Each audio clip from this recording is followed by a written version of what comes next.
Empower Radio presents The Dr. Julie Show, All Things Connected. Break through the illusion of separation, explore the infinite field of possibility, and make connections that inspire. Now, here's your host, Dr. Julie Kroll. Hello and welcome, everyone. You're listening to The Dr. Julie Show, All Things Connected. Each week we gather right here to make connections that break through the illusion of separation. And you know when you have one of those light bulb moments when a shift in your awareness opens you to seeing the world in a whole new way? I hope this conversation will be one of those times for you. A growing body of scientific evidence has overturned 150 years of thinking when it comes to our origin, our capabilities, and perhaps most importantly, our potential. The bottom line is that modern humans appeared on Earth 200,000 years ago with extraordinary abilities such as intuition, compassion, empathy, love, and self-healing already in place, rather than developing these abilities slowly and gradually over a long period of time of evolution. So, are you the product of something more than random mutations and lucky biology? You may not be what you've been told, and you may be much more than you've ever imagined. I invite you to take a few centering breaths. Bring your awareness into this moment. Open your mind and heart and settle in to your essential wholeness as I introduce our guest. Gregg Braden needs little introduction here on our show.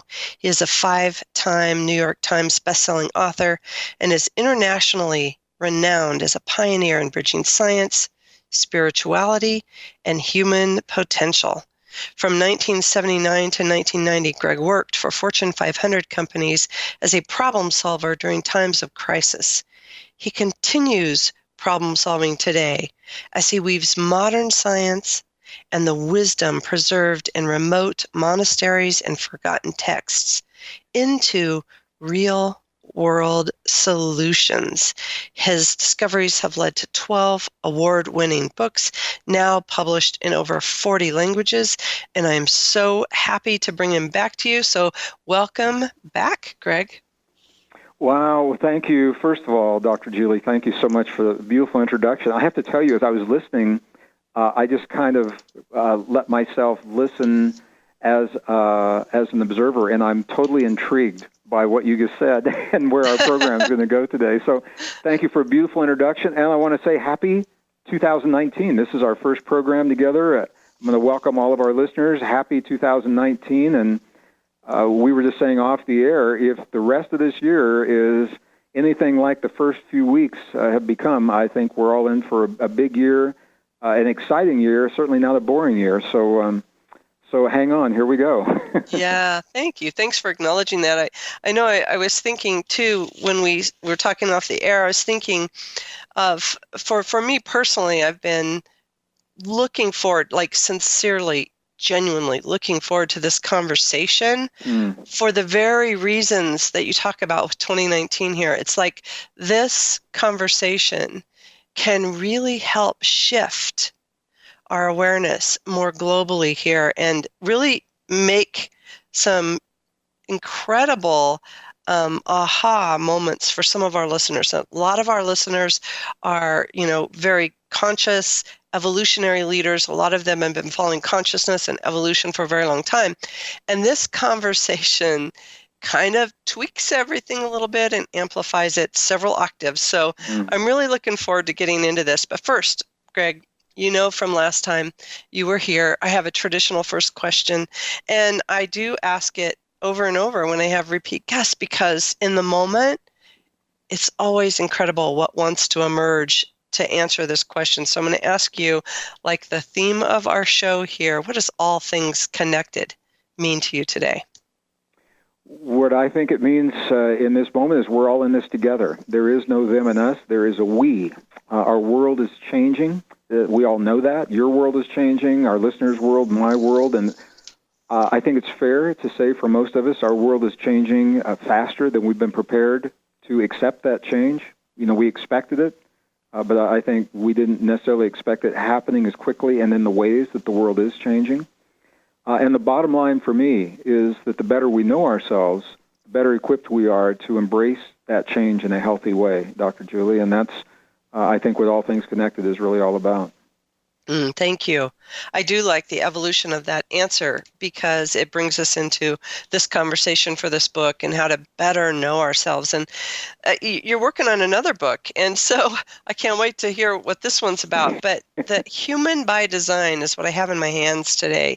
And I've been waiting to have this conversation about your ideas of who we are and where we came from, because we have been following science for so long, talking about evolution. We've had this, the debate about the two sides of the coin. Is it creation or is it evolution?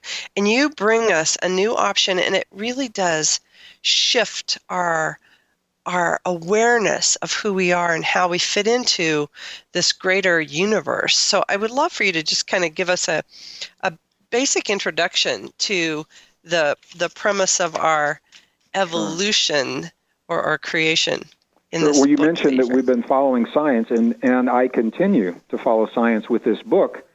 It's the issue is that science has been hijacked in the modern world through agendas and interests that serve specific purposes, political interests, religious interests, corporate interests in some respects, academic interests. So what is in this book is rock-solid, peer-reviewed science, Dr. Julie, that simply is not being disseminated in the mainstream. So I'm sharing peer-reviewed science that is telling a new story about us, who we are, and what our potentials and what our capabilities are. And it's a story that you're not seeing in the mainstream classrooms, textbooks, mainstream cable network television documentaries. You're not seeing this in the airport newsstands. You're not seeing it through what I call pop science. So pop science are the commentators that are paid to come onto the network television programs and share their perspectives of science. And in all honesty, in many instances, the pop scientists are not even aware of these discoveries because they are the product, as we have been, of a story. They are steeped in a story, a scientific story that began about 150 years ago in the mid-1800s of what it means to be human, where we come from, and what our potential and capabilities are. So before I even go into the book, though, I want to say what we're doing here. This is more than a philosophical conversation. I was doing a network interview recently, and the interviewers asked me, he essentially commented and said, Gregg, this is interesting, certainly, but isn't it really just a philosophical conversation? And my answer surprised him, and I would like to just share a little bit about that from my perspective. I mentioned the world is changing, and what's happening is that we're globalizing this planet in a way that has never happened, at least in recorded human history. With 8 billion plus people, we're being pushed together through cultures. Our cultures are being merged. Our religions are being merged. Borders and boundaries don't mean what they have in the past. The oceans that divide us and the mountain ranges that have separated us are really pretty insignificant right now. So we are pushing together cultures, religions, ways of thinking, the ways that men think about women, the way that women think about men, the way that we think about life, and we're being asked to accommodate this change through the thinking of separation from our past and through the belief that life is the result of a random process of mutations that just happened. Lucky biology is what it's called. The insignificance of life that has been perpetuated through the academic system and the belief that nature is based upon competition and conflict. So all of these ideas are the ideas of separation. Competition and conflict are the ideas that we are steeped in as we try to connect and globalize. So what we're talking about, the hate that we're seeing based upon the color of our skin, based upon our religion, the hate based upon our sexual orientation, the atrocities that we're seeing in civilian populations as well as on the battlefield throughout the world. The cyberbullying of our young people in schools, the epidemic of drug abuse, heroin abuse, fentanyl that we're seeing not just in America, but we're seeing this all over the world. All of these issues and more, as different as they are from one another, the common theme to all of them is they're only possible because of a way of thinking. Yeah. And it's what we have been taught to think about ourselves, life, and our relationship to the world. These new discoveries give us the reasons to change that thinking. So while we can pass laws that make it illegal to hate, and we did that. President Obama signed a Hate Crimes Prevention Act in 2009, making hate illegal, hate crimes illegal. That law does not change the way that people feel. And if we're going to go beyond the temporary fix, a bandage, we've got to go right to the core of where these issues begin. And that was why I wanted to write this book, because it begins with the way we've been taught to think about ourselves. We're not what we've been told. We're much more than we've been led to believe. And that's what the book is all about. So that's my preface I wanted to say before we go into this tonight. And I would like to discuss what the book is about. And before I do that, I'll just take a pause. And does that make sense, what I just said, Dr. Julie? Is there anything that you'd like to add to that before I go in and actually talk about what the discoveries are telling us? Well, I will take this opportunity to just say yes, and with the pause, to really acknowledge the medicine that's in this truth. The medicine that's in this book is the medicine for our times right now. And the way you do look at science and bring the science together in this book to tell the news story. By the way, brilliant format. I loved the keys. I'm going to ask you about that later, because I love how you've taken these morsels of truth, this pearls of wisdom that are dropped throughout every page, that when we look at it collectively, it does invite us into a new story of ourselves. And so thank you for pausing for that moment. I want to just agree with you wholeheartedly. And I also think that the listeners, we've been taught so much, and then we do know, science, we prove a hypothesis, and then it's, look at how we've done diet and food. It's like sometimes we just randomly throw it out and go, okay, I give up. But you've taken some really good, hardcore science and information, and I guess what I should say is that the science, that this empirical knowledge that we've built our worldview on. So it goes down to our roots in thinking, right? It goes down to this fundamental way that we see our world and what we've built our culture on, the ethos and the worldview. So I'm looking forward to having you unpack that. And I guess that begins with Darwin, right? It does, Dr. Julie, and thank you for everything you just said. I'd just like to let our listeners know that we're talking about science, but it doesn't have to be complex. It doesn't have to be technical. They're ideas. These are scientific principles, and I think science is simple until we make it complex through language or mathematics. Nature is simple until we make it complex. So I will do my very best to honor our audience, and we'll make this very simple. And I'll begin by saying I am a scientist. I'm a degreed geologist. And what we're going to talk about is 180 degrees opposed to what I was taught when I was in the university system, when I was in the colleges. And it is based upon the evidence. The book, it was very healing for me to write this book. It is essentially two books. Human by Design is written as part 1 and part 2. Part 1 is where I share the new discoveries in peer-reviewed science that tell us that evolution is not and cannot be our story. And then number 2 is, what does that mean when it comes to the human potentials that we have now, we have access to? How do we awaken those extraordinary potentials in our lives? And I'll talk about some of that as well. So the we begin with Darwin. And I say this in the book, and I want to be really clear. I have a lot of respect for Charles Darwin as a man and as a scientist. So in the mid-1800s, it was a very different world from the world we live in today, and Darwin could not possibly have known in his time what we now know in ours about DNA, about cells. Just to give our listeners an idea, in the 1800s, scientists knew that cells exist. They thought they were like little bags of water. And that was it. They had no idea of the complexity of what is inside of a human cell or a cell for any form of life. So Darwin, I think, did the best he could with what he knew at the time. And Darwin also is very clear that his theory, when he put it forth, he said, this isn't a theory to end all theories. He said, this is a theory to get us started. It's a stepping stone. And he fully acknowledged, he says, the moment new discoveries overturn my theory must fall, is what he said, and a new theory will replace it. So Darwin was okay with his theory falling. It's modern academics, the university system.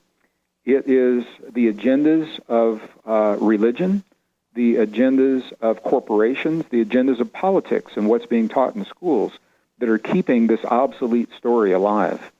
And it's not about Darwin. Darwin fully realized that his work was just the beginning. So what the evidence shows very, very clearly is that modern humans, we're called modern humans. We emerged on Earth 200,000 years ago, and that is agreed upon. So if you Google that, scientists don't have any problems with that at all. They all agree we showed up about 200,000 years ago. The problem is, how did we get here? And where the problem breaks down is there is no physical evidence that links us to the earlier forms of life that we have been led to believe are our ancestors that we've descended from on the evolutionary trees. There's no physical evidence that links us to Australopithecus or even Neanderthal. We now know that we did not descend from Neanderthal. And we know these things, physical evidence, but we also know them because of the DNA evidence. And this is where the action really is. Just in the last few years, the DNA science has advanced so quickly that what used to be science fiction is now science fact. So Jurassic Park is a perfect example. In the movie series Jurassic Park, the scientists were able to extract DNA from fossils of ancient forms of life. And in the movie, they brought them back to life. Well, we now can extract DNA from fossilized remains of ancient forms of life. That is a scientific fact. It's no longer science fiction. To the best of my knowledge, Dr. Julie, we haven't brought those to life, but you know that somewhere somebody's trying to. but we haven't gone that far. But what we can do now is we can build the genome of a Neanderthal man or woman. We can build the genome of these ancient forms of life, what are called Cro-Magnon, and we can compare them to us. And that is where the new story is emerging, and it's throwing what some people call a monkey wrench, but it's no pun intended, but a monkey wrench into the old theories. Mm-hmm. Because what the DNA is showing us is, number one, we did not descend from Neanderthal. There is not enough DNA overlap to show that we came from them. We now know that we shared the earth with them. We interbred with them. Apparently, we had Neanderthal boyfriends and girlfriends, back in the day. And that is why, if you do a genealogy test today, if you do, 23andMe or Ancestry.com or something like that, people will say, well, I have Neanderthal DNA, and many of us do. It's a very small percentage that has been preserved and carried down from those relationships. But if we shared the earth with them, we could not have descended from them. And scientists know that now. They've had to readjust the evolutionary tree, showing that we did not descend from Neanderthal. But at the same time, what the DNA is showing is that what are called anatomically modern humans, we showed up about 200,000 years ago, as I mentioned. We don't know where we came from. There appears to be no evolutionary path leading to us. We showed up fully intact and fully enabled with the potentials that we have today we had when we appeared. So what I'm saying is we showed up and we haven't changed in 200,000 years. We know that because the DNA tells us that we've got the same genome. For all intents and purposes, we showed up 200,000 years ago suddenly. We had a brain 50% larger than our nearest primate relatives. Didn't evolve slowly and gradually over a long period of time. We had the same body proportions. We have the same extended neural network that we're going to talk about in just a few moments. And we haven't changed.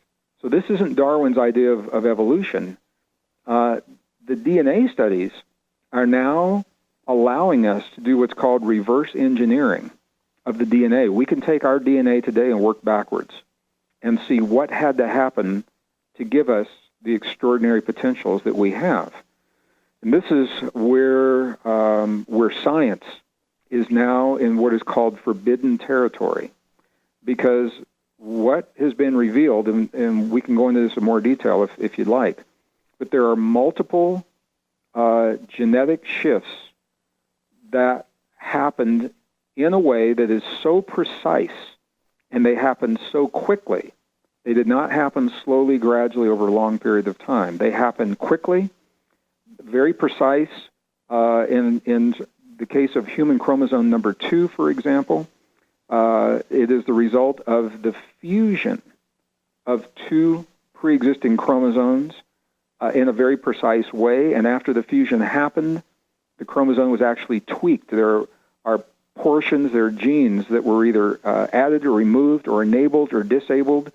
And at the same time, chromosome 7, there was a genetic shift that suddenly gave us the capability for complex speech, connecting our tongue and our brain and our jaw muscles in a way that did not happen in 75 million years to any other primate. And it all happened at the same time. The Max Planck Institute is telling us about chromosome 7. We've known about chromosome 2 for a long time. The Proceedings of the National Academy of Sciences have told us this. So these changes, this is not Darwin's idea of slow, gradual change over a long period of time. Something happened 200,000 years ago to give us the potentials that we have, and we haven't changed since that time. So chromosome number 2, for example, we know is responsible largely for the enlarged brain, the neocortex, and the parts of our brain that give us our humanness, our ability for empathy and sympathy and compassion. And I'm going to use a word that's going to be key here, self-regulation of our own biology, the ability to do what no other form of life we are aware of can do, and that is to consciously choose, to determine in a moment in time that we are going to enhance our immune system, for example, or that we're going to awaken the longevity enzymes in every cell in our body, that we're going to consciously create greater resilience to the change in our lives. No other form of life can sit down in a moment in time and choose to do that. We can, and it's the result of what happened in chromosome number 2. So what the science is showing us is that evolution did not and cannot explain what happened. Something happened 200,000 years ago. Forbidden territory for scientists, and the reason it's forbidden is because the changes do not appear to be random. They appear to be intentional. And this is where you get into really, really tricky territory in the world of science, because if you're talking about intentional changes, it implies that there is a purpose to those changes. Yeah. So the first part of this book is about those changes in a very non-technical way. The second part of the book is, now that we are aware of those changes, how do we awaken the potential that they give to us that in the past has been relegated to mystics and yogis and shamans and monks and nuns, living in monasteries on mountaintops half a world away? How do we wake up these extraordinary potentials that I actually believe are ordinary potentials meant to to be part of our everyday lives that we simply have forgotten. How do we awaken those and apply them in the modern world in our everyday lives? And that's what the second part of the book is about. Well, that's So a good in a nutshell, time. Yeah, that's a really good place for us to just pause into that, because we need to take a break, and our listeners can really muse into this and let that sink in, that something happened intentionally 200,000 years ago, and you became human by design, and we haven't changed since. Now, I'm going to ask Gregg some of those skeptic questions in the second half, and we're really going to dig into these incredible potentials that are innate. And I agree with you, Gregg. I think it's more ordinary than we imagine it. We just have to really allow ourselves to rest in the awareness of what this really means. So we're going to take a quick break. We are here with Gregg Braden talking about how you are human by design. Stay with us. We'll be right back.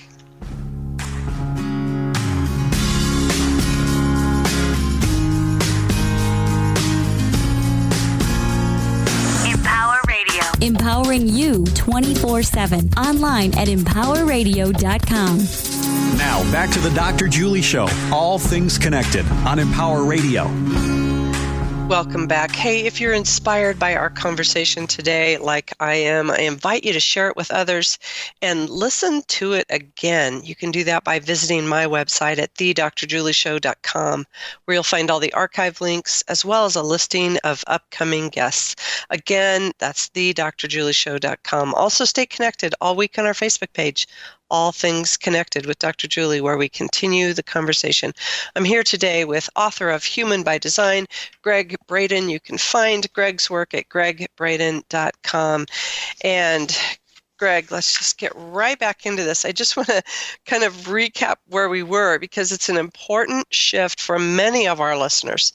Many of our listeners are evolutionary leaders, are conscious people. They've been following a lot of your and my friends that talk about evolution. And this is different. And so where we've been is thinking about us evolving over all of these centuries, and there's this clear evidence today that something happened 200,000 years ago, and this intentional shift happened that gave us these incredible capacities. And we entered the planet, and we were fully equipped with these amazing gifts. So let's begin by talking about these extraordinary capabilities that are made possible by these mysterious changes in our DNA. You talk a lot about these innate powers and how we can awaken them and really harness this innate power. Well, I realized that first segment we covered a lot of ground. We did. We did, and I intentionally spoke quickly because I wanted to cover that ground, not get bogged down in one particular concept, and do it before our station break, so that we could tie back into it. And, you know, one of the first questions that comes up in people's mind, even before we get into how we awaken these things, is what happened 200,000 years ago. And as a scientist, I have to say I don't know the answer, and neither does the scientific community. We don't know, and that's the whole point. We won't know until we unshackle relieve our scientists and our young people from the shackles of an obsolete story based on false assumptions of science. It's like trying to put a square peg in the round hole, and I'm just going to share it this way. There's a huge difference. And I know our listeners can really grasp this. There's a huge difference between trying to force every piece of evidence that is recovered into a pre-existing story, whether it fits or not. That's like trying to pound a square peg into a round hole. If you pound hard enough, it'll fit, but it's never going to be a good fit. So there's a huge difference between forcing the evidence into a pre-existing story, in this case, the theory that began 150 years ago, between doing that and allowing the evidence to lead to whatever story the evidence is leading to. And this is the crossroads where science is right now. And when I talk to my friends in the academic community, and I asked them, why aren't you sharing these new discoveries with your young people? And I literally have had friends have told me they just want to hang on for a few more years until they retire because they don't want to face the implications of what the new discoveries are forcing them to face. So where did we come from? It depends on who you ask. Every ancient tradition that I have ever studied, they have a story that tells us. The Sumerians have their story. The Egyptians have theirs. The Hindus have theirs. The Christians have theirs. The Navajo have theirs. The Hopi have theirs.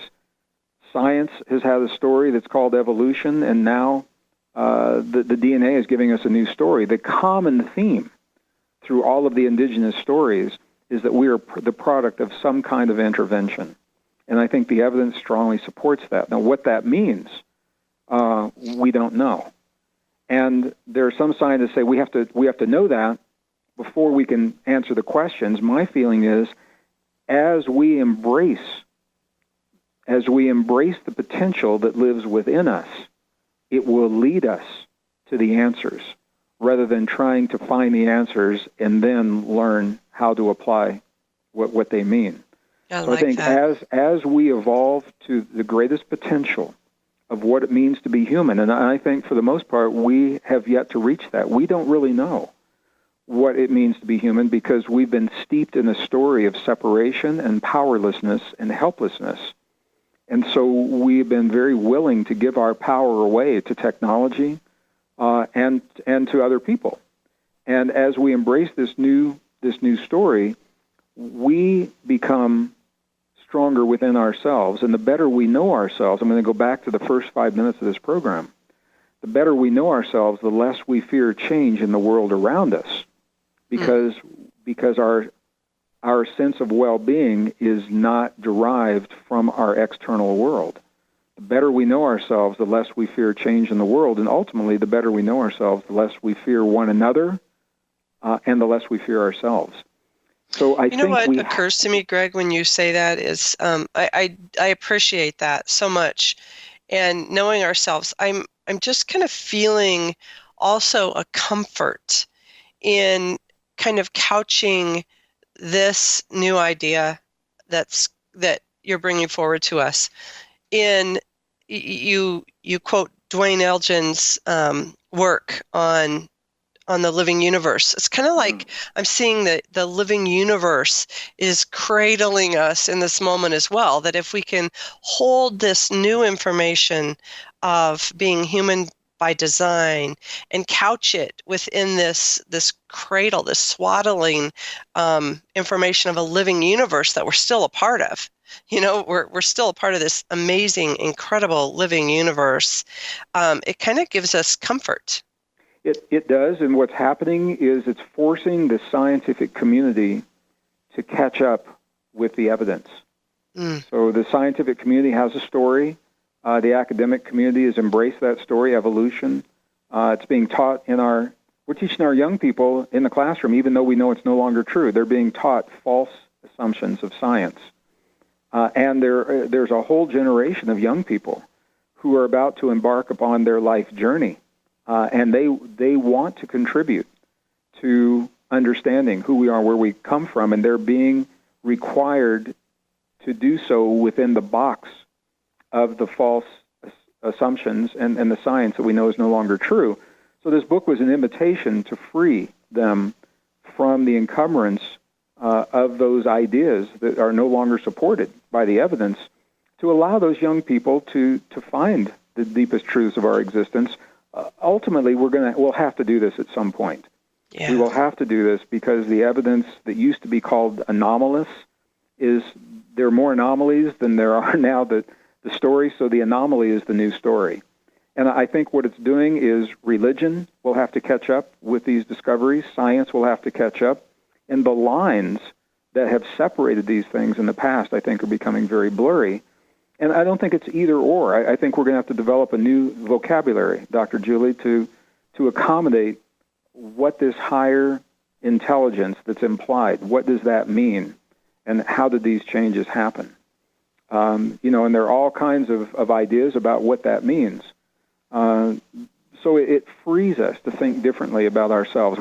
What we know is we're not an accident of biology. We're not the product of a random mutation from lightning striking a pool of ooze, 200,000 years ago or whenever it happened.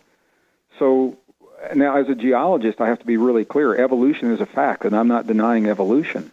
I've seen it in the fossil record, in plants, animals, insects for myself, and I've seen it in primates, and it definitely is a part of the primate story.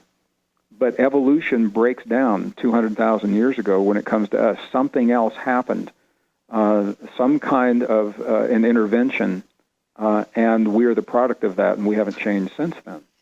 So I just wanted to clarify that, and now, we could spin our wheels wondering and thinking about that. For me, what's important is, now that we know that, what is the potential that those genetic changes gave to us, and how do we awaken those in our lives? And that's the second part of the book.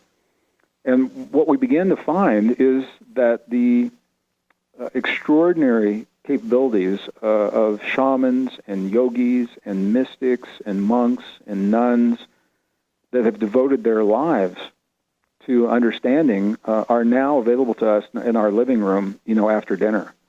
You don't have to give away everything you love and lose your family and move to the other side of the planet to embrace these potentials.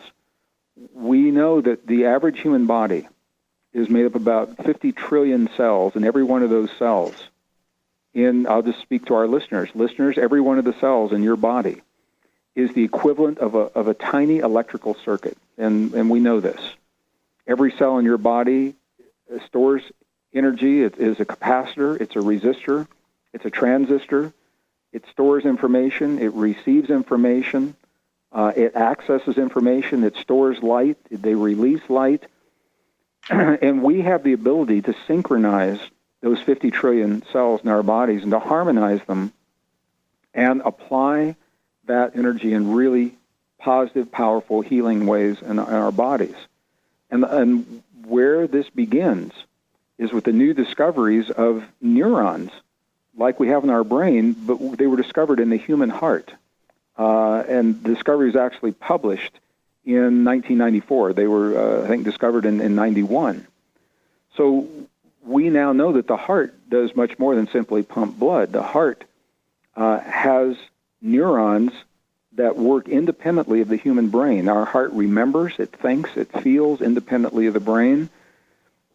And it is possible for us to harmonize these two powerful, potent, separate organs into a single system. It's possible to harmonize the neurons in the heart and the neurons in the brain through breathing and through very specific practices. You harmonize these, and when you do, that's when you unleash these potentials that we're talking about of deep intuition on demand and the ability to strengthen our immune system when we want to, and to awaken the longevity enzymes in every cell of our body, and to create resilience to the change in our lives, and so much more. So it begins with our ability to harmonize these two systems, the heart and the brain, in a way that is very simple to do. These techniques, I describe the techniques in the book. They're being taught in corporations for stress reduction, worker productivity.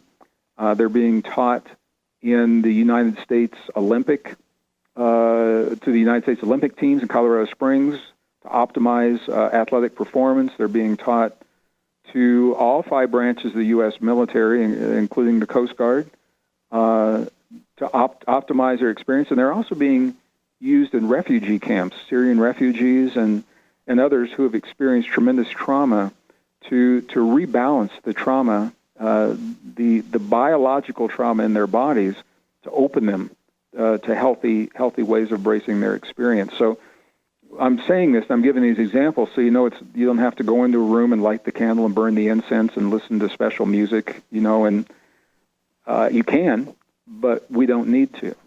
So they're very practical ways to access our ability to open these potentials, and they are only possible because of what we were given 200,000 years ago. Yeah, so let's just pause and let that soak in a little bit. But that what you're saying in this moment is the ability for us to harmonize our heart and our brain. There's this small brain within our heart, and the systems begin to work together harmoniously, creating these very unique capacities that no other species has on the planet. Yes, and it's a very different way, and I fully acknowledge this is a very different way to think about our bodies. I've had heart surgeons, cardiac surgeons, and I've had neuroscientists in our audiences, in seminars I've offered throughout the world. I was just in Bucharest, Romania. I was just in Paris. I was just in Switzerland, just in London. And we had people, and here in the U.S., doctors are saying, why don't we know about this? How come we aren't taught this in medical school? And part of it is because the discoveries are so new. The idea, we were taught, number one, when I was in school, back in the 1950s, 60s, and early 70s, I was taught the brain is the master organ in the body, and the heart is simply a pump. And when the heart stops pumping, you find you either have a machine that does it, or you get another heart and put it in the body and it pumps.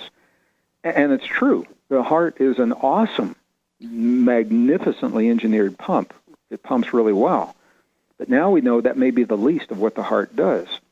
Now we know that the brain, while it is not the master organ in the body, the brain releases the chemistry into the body based on what the heart tells it about its experience, based upon the signals it receives from the heart. There's a conversation. In every moment of every day, it's a two-way conversation between the heart and the brain. The heart is sending the signals to the brain to tell the brain what chemistry to release into the body. And the heart's signals are based upon our perceptions. And this is where we begin to assume responsibility for our health and well-being, because we get to determine what those perceptions are. If we're in fear, how do we resolve that fear?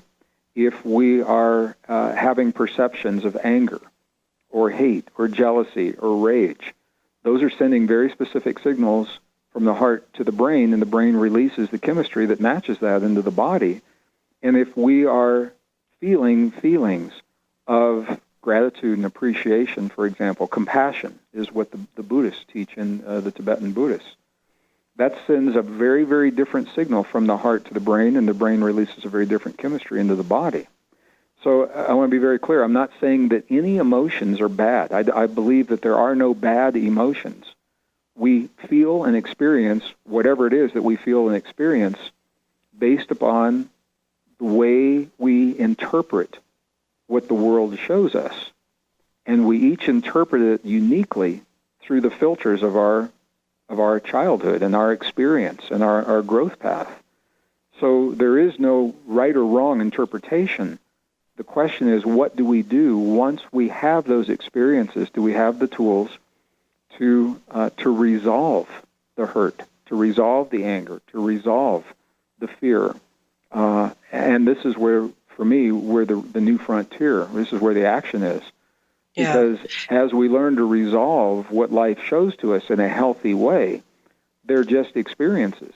It's when we don't know how to resolve them that we store those chemicals in our bodies that are the equivalent of the experience. Every experience creates a chemical called a neuropeptide. Those neuropeptides are stored in the tissues of the body if they are not resolved at the time and reconciled at the time that they're formed. If they can't metabolize and move out of the body, our body says, hey, I'll do you a favor because you don't know how to deal with this now. I'm going to store it for you, and you come back, don't forget me, and come back, and, when you know how to resolve whatever the emotion is, and then I can flow freely again and metabolize through the body. So this is, for some people, it's right up their alley. For some other people, it's a very different way to think. The new science is telling us this is what's happening, and I had the honor of knowing Dr. Candace Pert, the Harvard-trained medical doctor who wrote the book entitled Molecules of Emotion. before she passed. She passed in 2013. And she was the first that scientifically linked very specific chemicals called neuropeptides with the emotions in the body and the ability that we have to either allow those neuropeptides to flow freely in the bloodstream and metabolize, or through perspiration, or to those neuropeptides become stuck. We store them in the body because we don't have the ability to, in that moment, to be able to reconcile whatever the emotion is around them. So we are given the ability to transform our perceptions in positive and healthy ways as we awaken to these possibilities. So the science is showing us the biology, and our most ancient and cherished spiritual traditions are showing us the techniques. And now the science is bearing out the techniques in the laboratory because they understand the biology. So this is where we come full circle with I love that. With this human experience, and we marry the best science of the modern world with the wisdom of 5,000 years of human experience. And, Dr. Julie, if we can do that without judging it, if we can honor the experience of those who have come before us and what they learned, they didn't know the science, definitely. They didn't have the science. But they sure understood the relationship to the human body. And if we can marry what they have left for us with the best discoveries of the modern world, then we weave those into a new wisdom that I think it's more than the science by itself. It's more than the spiritual traditions by themselves. And it gives us the evolutionary edge to move through this tremendous change that we're seeing on the planet in a really healthy way. And I think that's the future of medicine, and that's the future of our healing. Yeah, I love that. I'm with you. I'm like so there, and I'm thinking about this expansive new way of being on the planet when each of us individually learn how to harness this intuition, compassion, empathy, love, our self-healing, or all of these extraordinary abilities that we've talked about by harmonizing the heart and the brain, and then bringing that into life with us, bring that to work, bring that to relationships, bring that, to our neighborhoods, and collectively, how hopeful that story is that we become ignited and we work as this collective that's harmonizing not only head and heart individually, but now connecting up, as a collective, and really harnessing the power of that collective consciousness coming from heart. Yeah, well, it is like I said, it's a very different way to think. And, for our listeners, what I invite all listeners to do is, I never try to convince or persuade anyone of anything. We all have a toolkit of the tools that we've developed to get us through life. And we consciously or subconsciously, we reach into that toolkit every day, and we apply what we learned. And when it works, I think that is awesome. Yeah. But what we're finding is more and more often now we're faced with challenges that we don't have the tools to deal with, or the tools that used to work are no longer working as well. And when that happens, that's the beauty of understanding what we're talking about now. So I'm going to invite our listeners, when that happens, if you find yourself faced with something and what you've done in the past isn't working, or you simply don't have the tools to deal with it, rather than struggle by trying to force old methods to solve the problems, I'm going to invite you to let those old methods go and embrace the new potential, the new wisdom, the new human story that informs you of this extraordinary capacity that you have to awaken, whether it's the healing of your physical body and a health condition, or whether it's the healing of a relationship that requires you to have a deeper intuitive understanding. All of these are accessible to us when we harmonize the heart and the brain. It's the doorway. It's not the end. You don't just harmonize the heart and the brain and then say, okay, I'm done. You can, but it is the doorway to so many of these other potentials. And then once you do that, you say, how do I choose to apply this harmony that I now have in in my body, in my biological temple? How do I apply this harmony?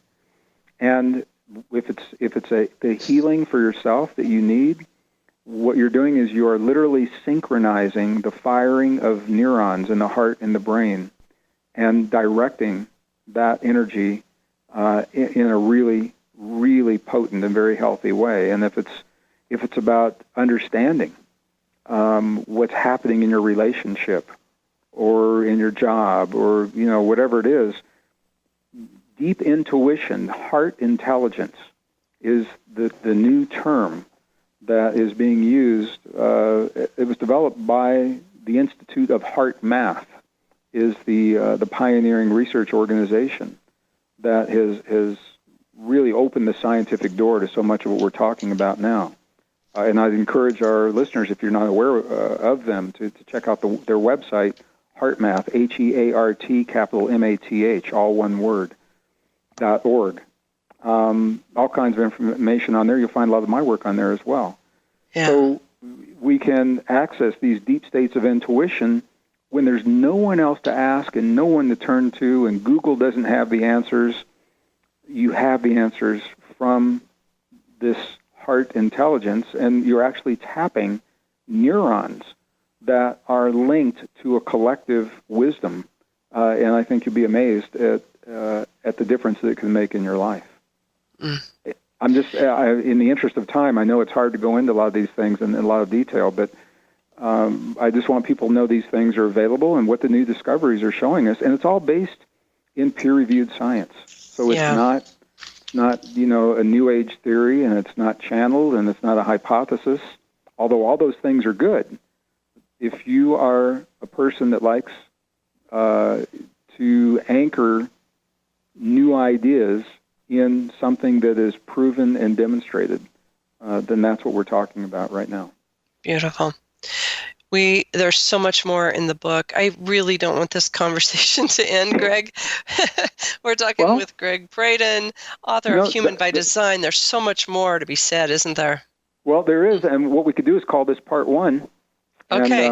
And if you call my office and work with the person that does these, I'd be really happy to do a part two with you, Dr. Julie. Oh, thank you. I would love to do part two because I want to talk about consciousness as well and weave that into this conversation.